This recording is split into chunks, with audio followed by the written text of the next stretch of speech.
Mike, welcome back to America. Nice to be back. And I was in America. I was just in South America. Ah, yes, good call. You look more tanned. I was not. It was like 65 and cloudy most of the time. Honestly, we got quite a bit of rain and stuff when we were there in Ecuador. But maybe it it's a reflection off your forehead that I'm getting now. Not much I can do about that. We're doing this on the fly today. I'm literally at my office. We're a day late already. People are going to be riding the streets. On the fly was not on Mondays. Oh no. Yeah, exactly. We've been a little busy. Been a little busy. Well, you've been in South America doing what? How much can you share? What can you share? Well, I was leading a group of young adults, early 20-somethings, on a mission trip to Quito, which is the capital city. Quito is a huge city, like 3.2 million people. Like, it's gigantic. Yeah. And lots of opportunity there to serve and to be helpful.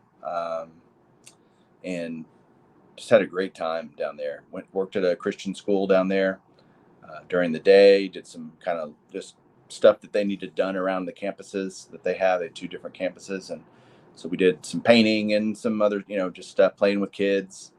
And in the afternoons and the evenings, did a lot of home visits with people, one-on-one, talking about how can we pray for them? How can we help them? That kind of thing. It was very rewarding. Great to see these young kids want to serve, and that's part of their heart. And yeah, awesome. Cool. Awesome. That's great. Great reset. Great personal reset for me too. Yeah. We'll talk about that in here in a minute. That's good, because you and I have texted back and forth a little bit about the takeaway, right? It's always good to go, not just because you're serving, but also because when you come back, you're like, okay, wait a second, let me reevaluate some things. Yeah. Yeah. He has a way of putting that kind of stuff on your heart when you're away and disconnected. Yeah, for sure. I always tell people, it's like, if you can get overseas anywhere, for the most part, it's probably going to help you realize, like, you should be thankful for so much more. Absolutely. Yeah, at the very least. Well, I was this weekend. So my mom's in town for a week and a half, which is great. I love seeing my mom in from Kansas City. So she's spending time with our family. And then it's been crazy rainy here in the Northwest. But Matt was in town and we filmed 3 episodes in 1 weekend. We saw 6 collections in 72 hours.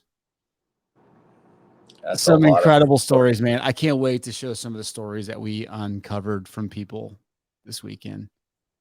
So were you in like Oregon, and where else? We drove across Oregon, saw collections there, Vancouver, Washington, Spokane, Coeur d'Alene. Wow. So we went whoop all the way back, kind of up and down. We drove almost 2,000 miles in 3.5 days. So it was just like, by the time we got done yesterday, both of our eyes were bloodshot. We're just kind of like stuttering over our words, and it's like we can't record anymore. We're spent. Yeah. And we're done. Yeah. So it was good. Well, awesome. Those are going to be Chasing Cardboard episodes coming this summer for people. Yeah. So for people that don't know, that we're spreading them out every 2 weeks throughout the summer. So one just came out yesterday, episode 4, your episode. So an episode where you were on site traveling across Texas comes out in 2 weeks.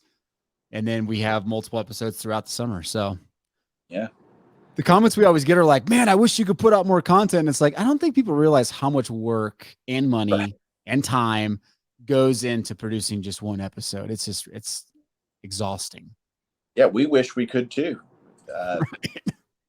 Write a letter to your favorite network and tell them to pay for all of it, and we'll just go do that all the time, right?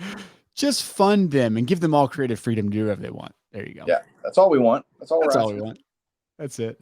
Speaking of creative freedom, Hobbypalooza 3. We're 10 days away? Can you believe this is the 3rd one? I know.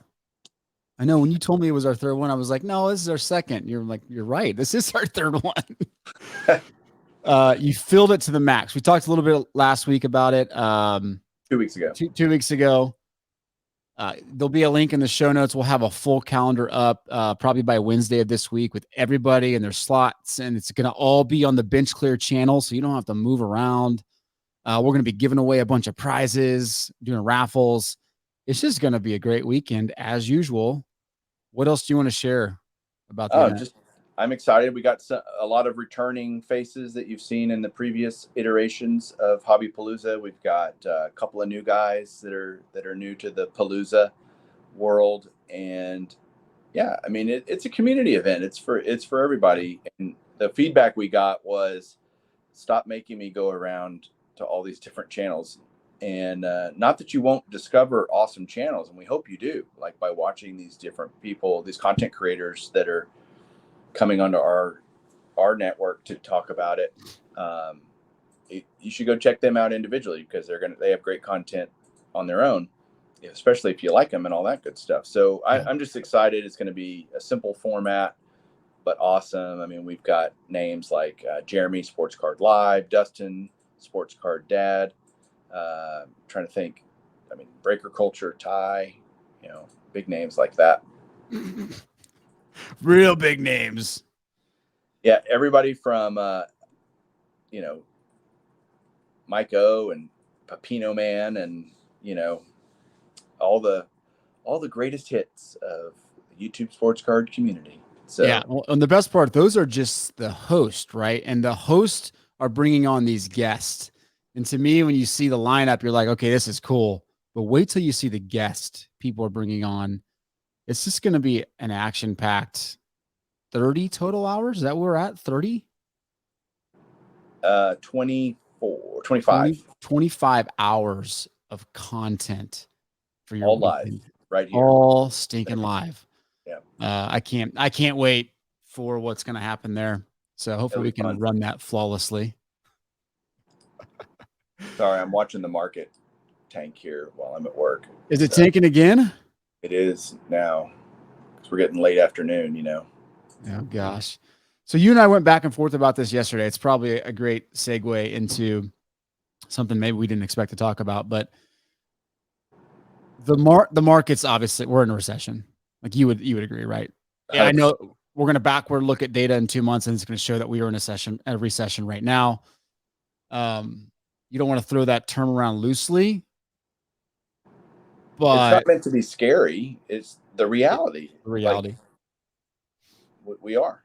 And yeah, the real question, at least for our viewers on this show, is, okay, so what does that mean for sports cards? And a lot of people are talking about this. We've talked about it a ton, and we don't want to beat a dead horse here, but we've been pretty right, I guess is my point, on a lot of these things.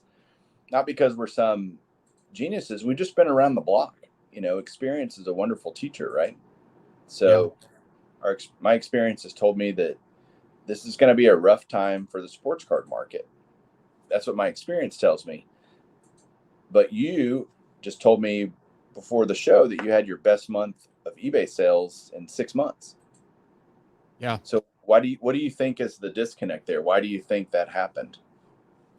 Well, so I think there's two schools of thought, and it's tough because you see the recession, and then you have to go reconcile the fact that Target 24 hours ago put up Prism football boxes, right? And they sold 220,000 boxes in a matter of 5 minutes.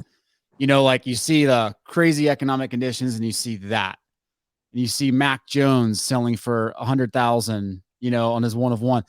So reconciling all of that, I look at my own data and I say, okay, I just had a really good month. I think what I'm trying to figure out is, are we seeing this shift from people saying, all right, I'm taking my money out of the market, taking my money out of crypto. I'll eat losses if I have to, but I'm not going to park it in cash because of inflation. Do I go repark it into something like sports cards? Because the people that are buying my stuff, they're either buying wax or vintage, and a lot of graded vintage or a lot of graded modern and high grades. Everything in between's kind of just, it's the wild west. You don't know what you're going to get. Right. So do you agree with that theory? Does that make a little bit of sense, or is that calm before the storm? It's weird that people would think rationally that sports cards would be a better choice than owning Microsoft or for their money. Like, that makes absolutely 0 cents to me. But it doesn't mean it's not happening. Just because it doesn't make any sense to me doesn't mean it's not happening. I haven't heard anybody say, "Yeah, I'm doing that." Actual examples of that.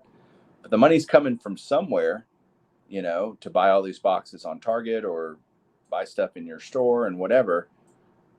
If you think about it, what makes more sense to me in terms of a theory is the people that buy sports cards for the most part. This isn't exclusive, but they're people that are paying their mortgage and they're doing it as it's an extra expense in their Yeah. budget, and it's probably already written their budget. Now, what's happening is with inflation, their budgets are getting squeezed because more money has to be put in the gas bucket or the food bucket or the whatever bucket where Right. prices are going up. Home improvements, if you want to do that, those are costing more. You know what I mean? So you wonder how long that can continue. It might be going on now because people think that inflation is transitory. We are learning very quickly, and I believe this, that inflation is here for a while. Like, get used to this. Yeah. And I'm not saying, gas is going to $20 a gallon, but I think we're going to see high gas prices for 6 months, 8 months, a year. Like, it's not going back to $3 anytime soon. And so people are going to have to start making different choices at some point. It just may not be happening yet. Or there might be a grasp on the Prism, for example, like, hey, maybe one last shot to buy some wax that I can flip, that can maybe be worth more on the secondary market than SRP. That's the only things that make sense to me, but the only Yeah. theories that I would throw out there. Yeah, so I think on the Prism side, like it's probably not a fair barometer of economic conditions because it's probably just flippers buying, right? What happens is they're going to buy those Prism boxes, they're going to hit the market, and then the real market, the real secondary market, us normal guys will be like, hey, look, I ain't paying $75 a blaster.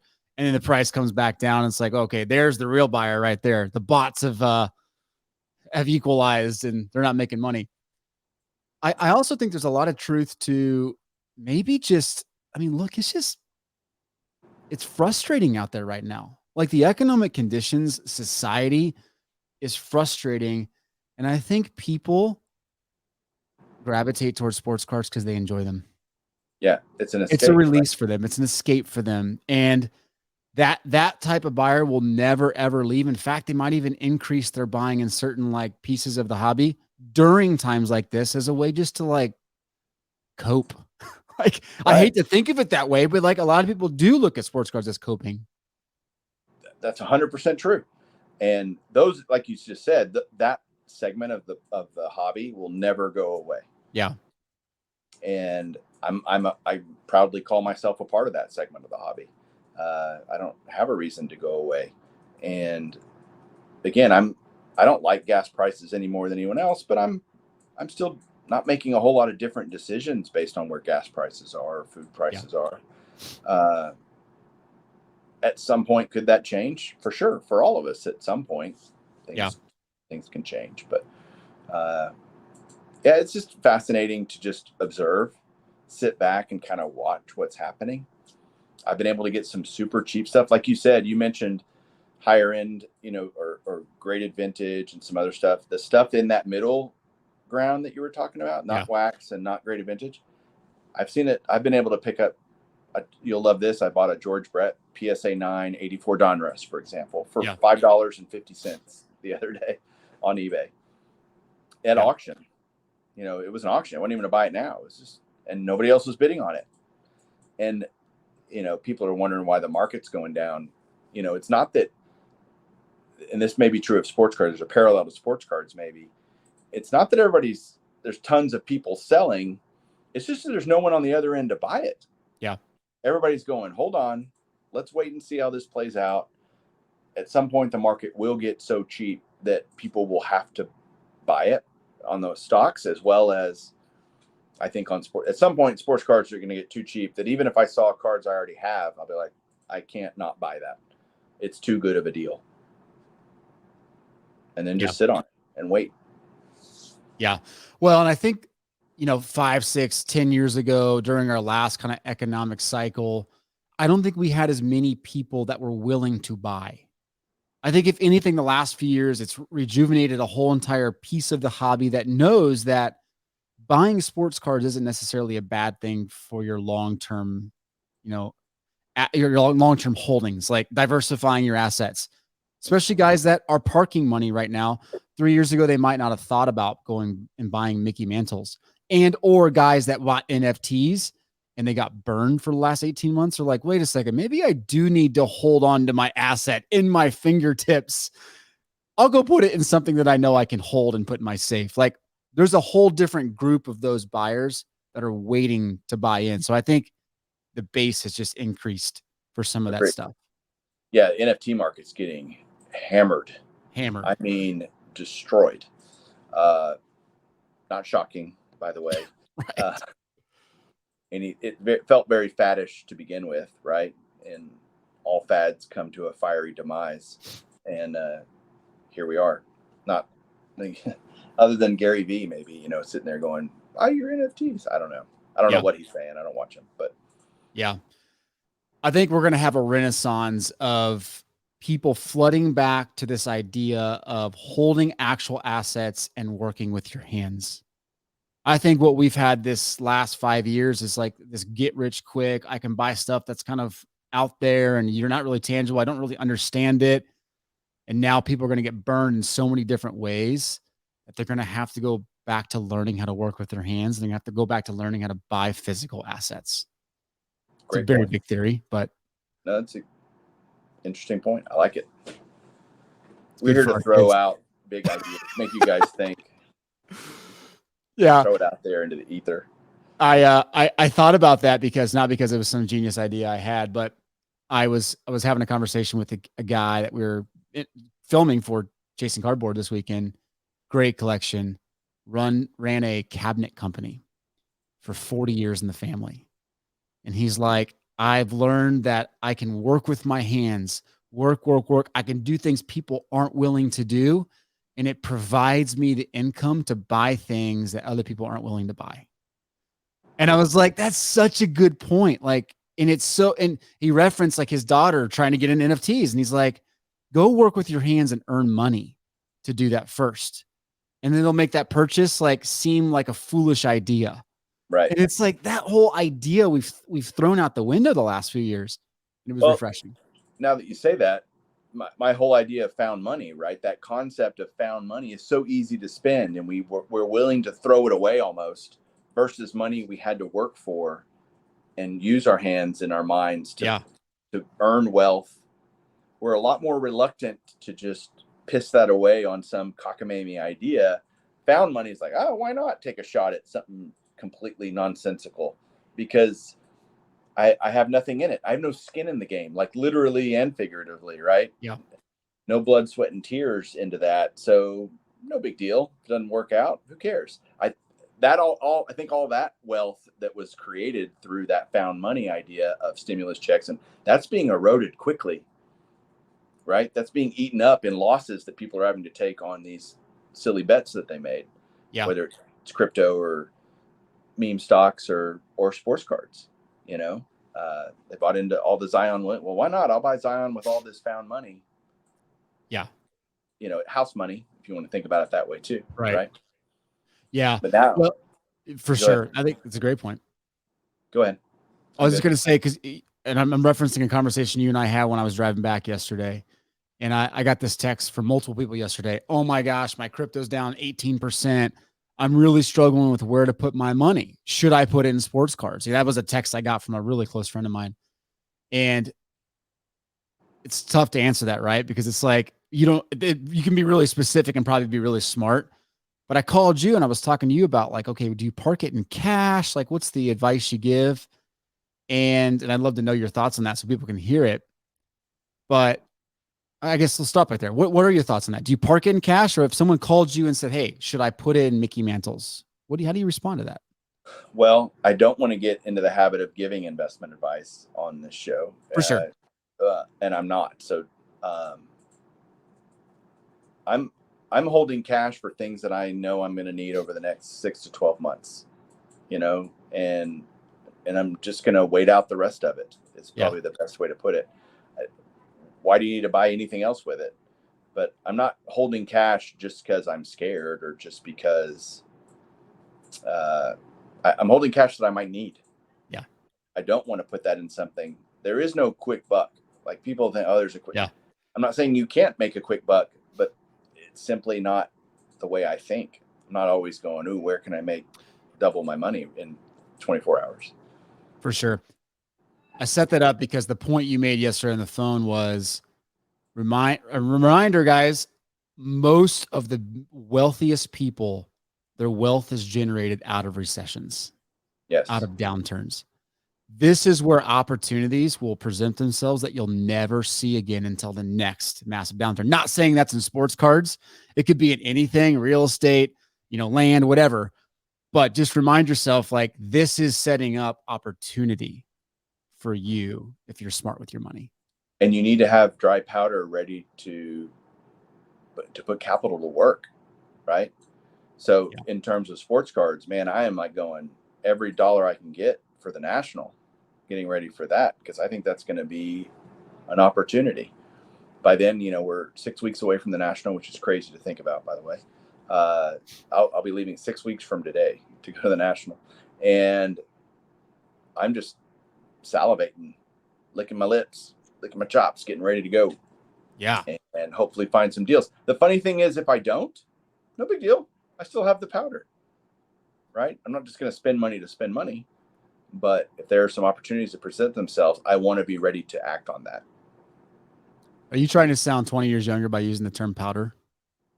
Oh, is that a kid term? I don't know. It just sounds awesome. Usually the only time I use powder is when I'm having to take the shit. I could use it to take the sheen off this bald skull of mine. How about that bad boy? Dude, you told me about that. That's PSA 5. So jelly. Oh, I just said jelly too. Look you at me. did, yeah. I was hanging out last week with all these 20-somethings, so it's like sketch and jelly. They use all these? They shorten every word. They all. Okay, stop. All right, I'll stop now. Okay, so let me show you this real quick. This is not surprising, really, probably to anybody, but the Mac Jones was pulled. I don't even know what it was pulled out of, but the 1 of 1 Mac Jones Prism pulled, sold for $100K, flipped for I think 160. 2 days later, this guy's already trying to sell it again. A lot of chatter on Twitter that he's just trying to offload because he realized he way overpaid for this thing. He doesn't want to get stuck underneath the bus. Reaction to that? I mean, surprised to see it move in so many hands so fast. I have one word: idiotic is all I can think of. Like, that's just. But what if he's the next Tom Brady? Come on, man. Okay. I don't know. Think about what you could buy for $160,000 in Tom Brady. Right. Go put it in Tom Brady. Right. Just do that. Don't hope the next Tom Brady is showing up in this card. Yeah. When I saw the flip to flip, I'm thinking, oh boy, that guy got overly excited. There's no way 160 is going to work. Right. Yeah. The guy at 100 is just happy. Well, I guess the guy that sold it at 160 is probably pretty happy. I don't know. Yeah. I would say like a lot of money to tie up in a maybe. For sure. Well, I know Prism's been a bloodbath for many, many people. Obviously, you get big hits like that, but the funny thing to me about the sports car world is every release, it's the same exact story. It's like rinse, repeat. Oh my gosh, it's overpriced. I bought too much. I didn't get any hits. What the heck? Why doesn't Panini put more hits in here? Why doesn't Panini do this? It's like, I got $2 of value in my $25 blaster or my $75 blaster. This is stupid. And then the next product comes out and they do the same thing. The stupidity just kills me. Well, the definition of insanity is doing the same thing over and over and expecting different results. So that's why I don't right on cue. That's wide open lanes. Right on cue. Right on cue. What else we got to Okay. talk about? Well, let's talk a little bit real quick before we hang up. Bobby Witt's coming on strong. Baseball's great. So how dare you? Baseball. How do you feel about the baseball season so far? Because I have my take on kind of where things are, but I want to know, like, you were gone for a week, so I'll give you that. Yeah. You staying up? I mean, what you feeling the vibe? I love that. I love it when players who were thought to be dead, especially in the hobby. Yeah. Like Ohtani last year, right? Yeah. Or what Aaron Judge is doing this year. You know, everybody had written Aaron Judge off for the most part. Yeah. I like seeing, you know, the kind of, I don't like seeing greats of the game struggle like Pujols or Cabrera, you know, those kinds of things. And I follow Cabrera a lot because he's on my fantasy team. So I know he's not hitting great, but the Mets have surprised me with how good they are after, you know, I guess Scherzer's a big deal. Yeah. I'm shocked how bad the Phillies are, to be honest. Yeah. And I'm shocked how good the Rangers are. I mean, they're a couple games under 500, which 29-31. 29, yeah. I would have bet a lot of folding money that they would be nowhere close to that after 60 games, you know? So, yeah. What are your surprises and takeaways so far? I'm kind of with you. Like, I love seeing the resurgence of players that people kind of wrote off. Gleyber Torres is a great example of that this year. I mean, a guy that was touted as the number one guy had a one bad year, and all of a sudden he's back. Mookie Betts struggled a little bit last year and just is having a stupid good season, you know? We talked about it last week. You weren't on it when I had K-Dub on. The craziness of the Angels, of a team of that caliber, just you can't put it together. It actually starting to annoy me because I really do want to see Mike Trout make a playoff run. I think it'd be great for the hobby and for him. Well, how about Trout as an example of a player who people, he hadn't played basically the last 2 seasons, so I mean, he's having an amazing season individually, right? Yeah. The Angels are a dumpster fire, but Ohtani's not playing near. He's on my fantasy team too. He's not playing he's doing okay, but he's not what he was last year. The Gleyber thing you brought up is interesting because JT, our friend JT, he at the last Dallas show he was at with me, he bought a Gleyber PSA 9 for like $2. Rookie. Yeah. That's where we're at. I mean, it's probably not much more still, but maybe, hey, if it's $4, you know. Do that a million times a year and you're great. Right. Yeah. No, but for sure, you're exactly right. I mean, to your point, I mean, Aaron Judge is leading the league in OPS, Paul Goldschmidt, Jose Ramirez, Yordan Alvarez, Mike Trout, Bryce Harper.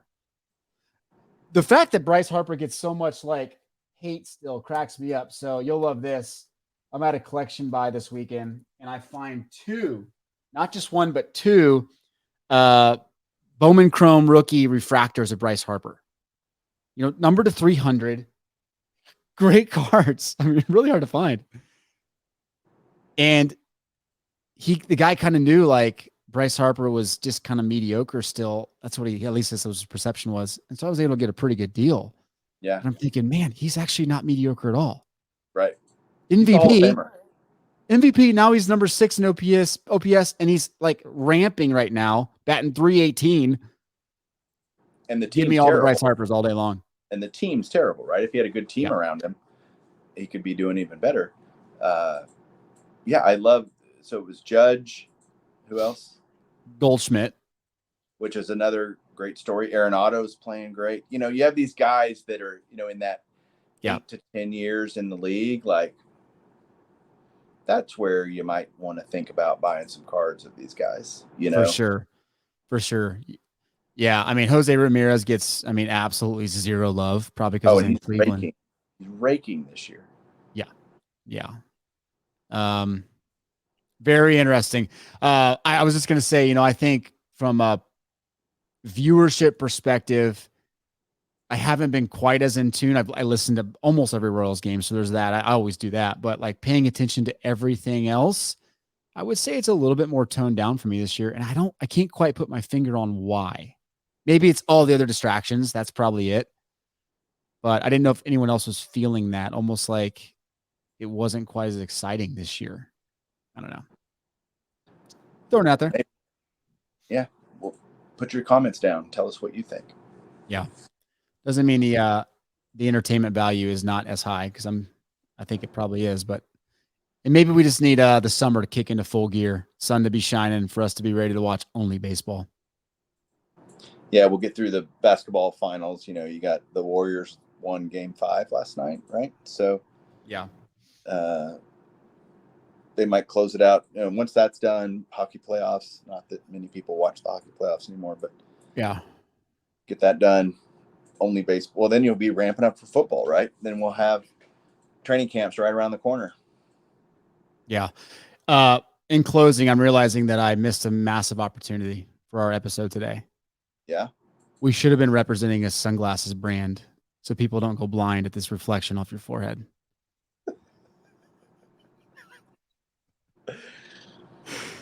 You can retroactively, like you can go back and edit in some sunglasses. Brought to you by Ray-Ban. In support of today's episode and the fact that your eyes might hurt. That's how we set up our new sponsorships. We just need a disclaimer. Do not stare at Mike's forehead. You will go blind during this episode, like at the very beginning. Oh my gosh, it's too good. I'm glad you and I both have thick skin, because it wouldn't be as fun. Warning. Mike's forehead is as big as it appears. Oh my gosh. On that note, have an amazing week. Thanks for watching, guys. We'll talk next week. See ya.